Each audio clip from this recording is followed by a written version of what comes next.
Now, what might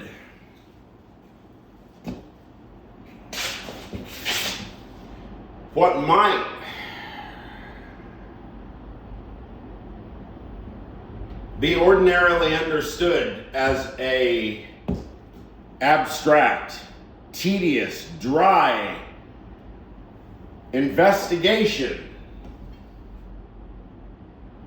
spanning years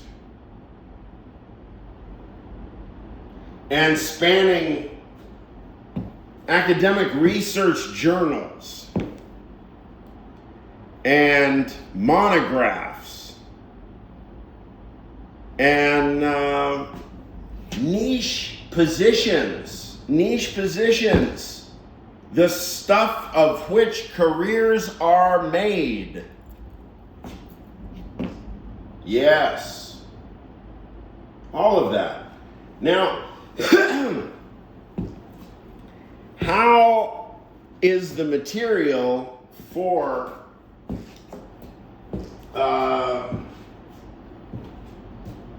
dry, tedious, academic work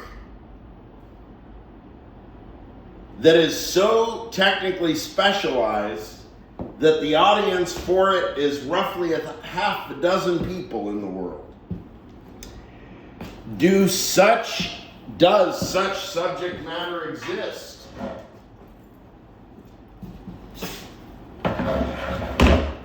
In fact, it is the norm, because that's what we take science to be. Now, even though we have letters, humanities, arts, classical learning, we treat them just as rigorously in the academy as we treat mathematics. So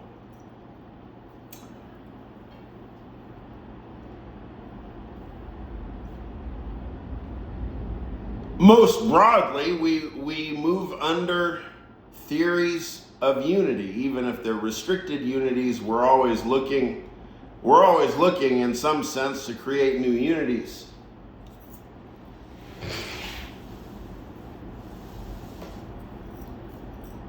Analytic synthetic distinction. I'm not going to talk about it right now,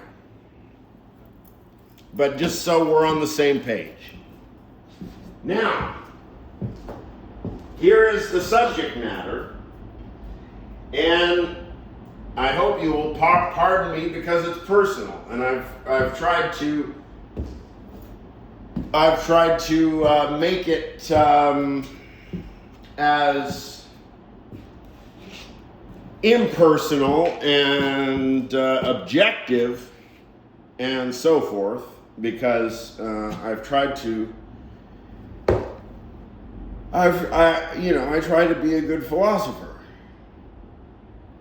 I try to do, how I try to work how I've been instructed. I don't want to be a slouch. I want to go, where the major league players play. I mean, wow, I don't know. I'm not even in the minor leagues, but I'm digressing. I'm degenerating into some kind of solipsistic soliloquy, if that doesn't describe the entire enterprise anyway. Now then, what do I call this? I haven't named it yet. I do believe it's important material now. That's now, why am I doing tedious material, and why should you care about shit that I've gone through? Well, I believe that I have reason to believe that the subject matter of what I'm going to discuss right now has direct relation and relevance to the state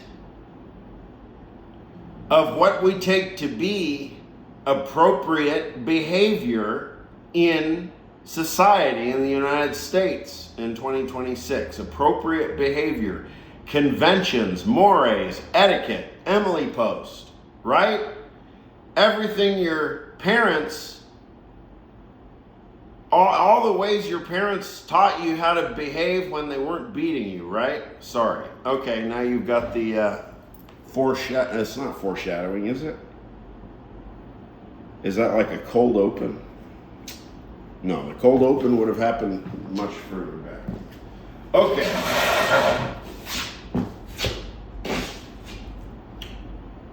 I've struggled to write philosophy.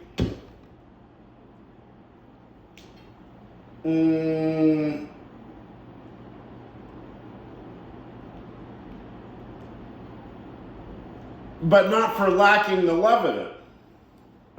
And not because it's hard exactly. There's a large amount of classical learning presupposed, but yet several developments over the past few historical eras of philosophy obscure the fact. Where I've lagged in what seem to be loosely thought of as subjects or methods related to the ordinary discipline and punishment of minors, who's really to say? It's over time become a central philosophical preoccupation of mine.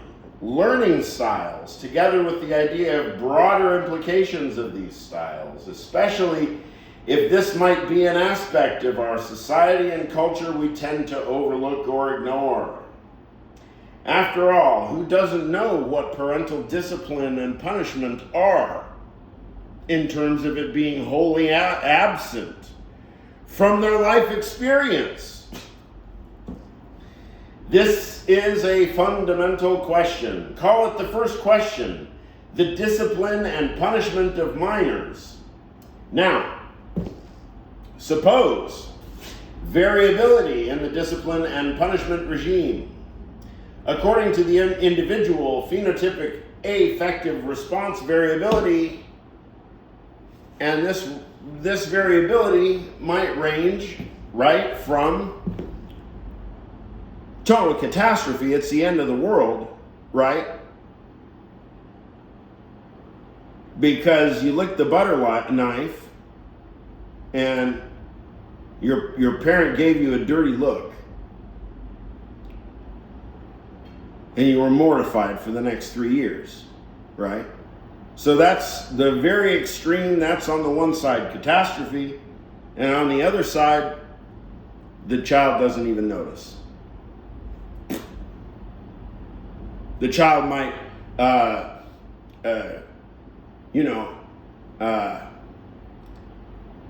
get in trouble. Well, it's not a fair, I shouldn't use a sensationalistic example, but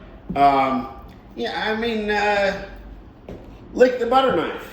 Lick the butter knife, another kid, me personally, I was mortified. I licked the butter knife. I wasn't scolded.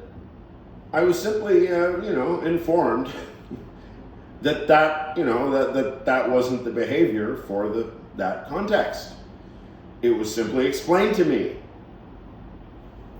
A rational, like a user's manual. Here is the explanation for how things are done. People looked at you when you licked the butter knife. So here's the reason why. Rational.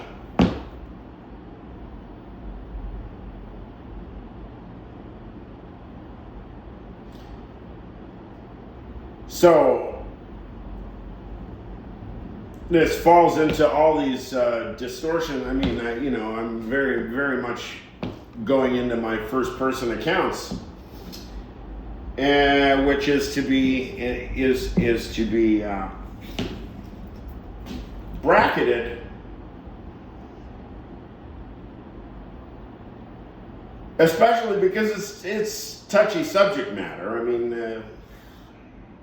So on the one extreme, basically the end of the world, may as well die. And on the other extreme,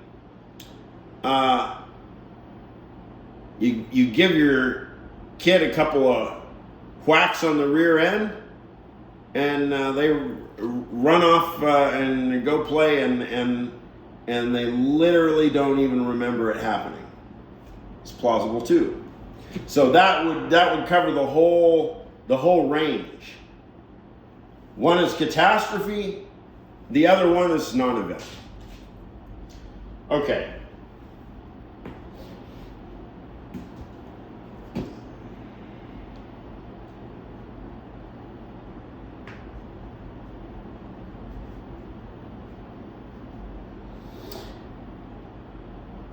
Suppose variability in the discipline and punishment regime according to the individual phenotypic affective response variability.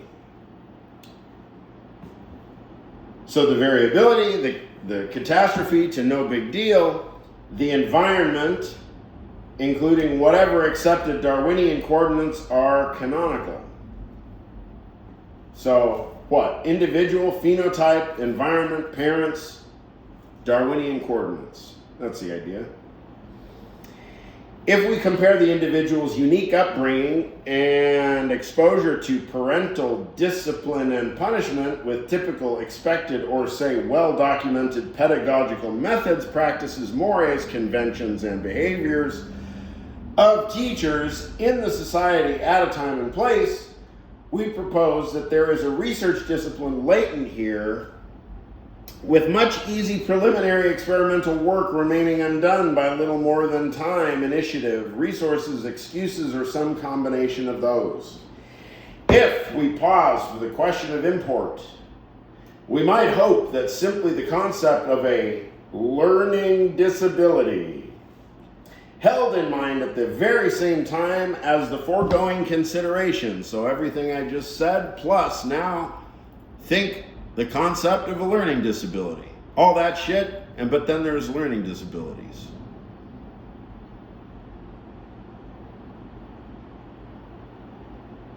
I wonder how many different examples of styles of discipline and punishment and affective response and all that. It's uncountable.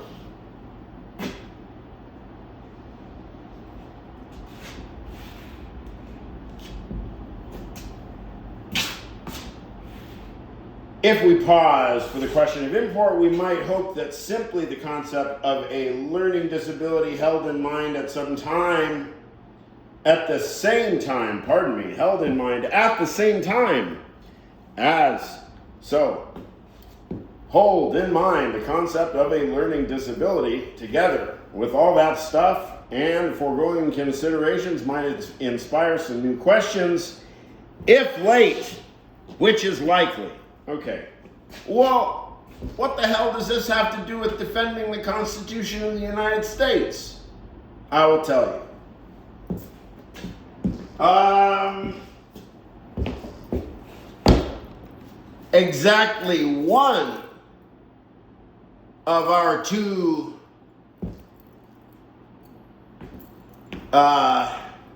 world famous political agglomerations in the United States.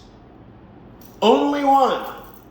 No, it's not that universal.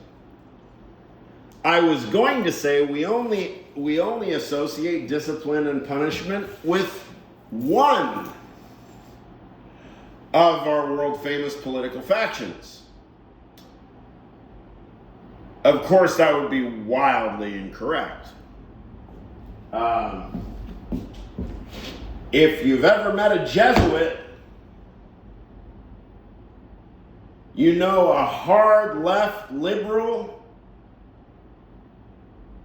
and if you meet their children, they will tell you about the Spanish Inquisition and probably some stories about discipline and punishment you'd care not to hear. And you'll probably dismiss it and say, well, that's kind of fucked up, but yeah, we all went through it. Or did we? Who went through what? And how does that affect adults when they grow up in the United States or wherever they grow up and there's variability in discipline and punishment regimes? How does it affect adults? In Kippet, learning disabilities, right? No, we don't know. I don't think that there exists a research program for this yet. Now, one of my favorite statistics, and I hope it's wrong, and I'm probably projecting and distorting and so on, but did I get it from Pew Research? That as much as 70% of college freshmen, one very, very recent year, as much as 70% of college freshmen describe that at least once they have been physically struck by an adult.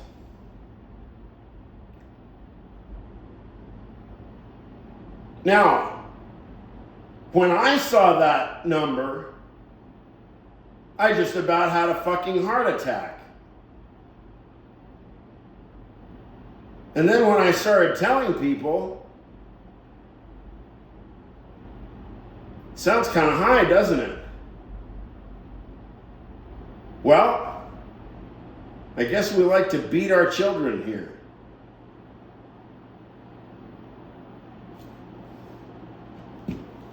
Go figure. Sorry, I don't like the term go figure.